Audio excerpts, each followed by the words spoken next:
Kita bersyukur sekali bahwa Presiden Jokowi beserta Panglima TNI, Kasau, dan seluruh pimpinan kabinet, Menko Polhukam, Menteri Seskap, Pak Menhub, semuanya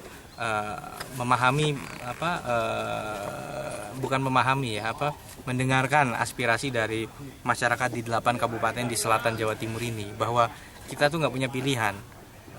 Untuk mendorong ekonomi kita, industri dan jasa, itu aksesibilitas bandara yang dekat sini itu menjadi penting gitu, karena mau jadi daerah pariwisata, mau jadi daerah jasa perdagangan, karena tadi ya contoh lahan kita terbatas, kayak pembenihan hari ini aja kan lahannya terbatas gitu.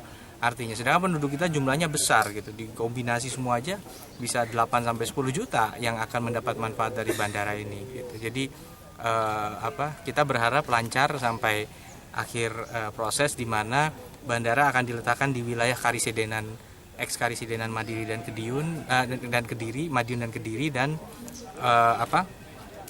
Kepres yang mengatur pembukaan ruang udara atau penggunaan ruang udara bersama itu bisa dilaksanakan. Yang paling getol mengajukan untuk posisi lokasi bandara sendiri mana sih?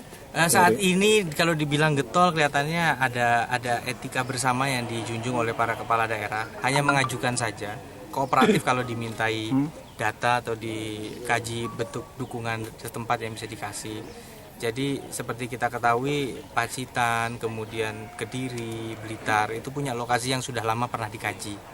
Tetapi yang baru ini muncul juga sebagai lokasi yang dianggap juga berpotensi adalah Tulungagung.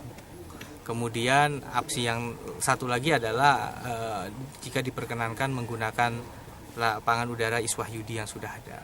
Nah, itu opsi itu kita semua kepala daerah serahkan kepada yang pakarnya.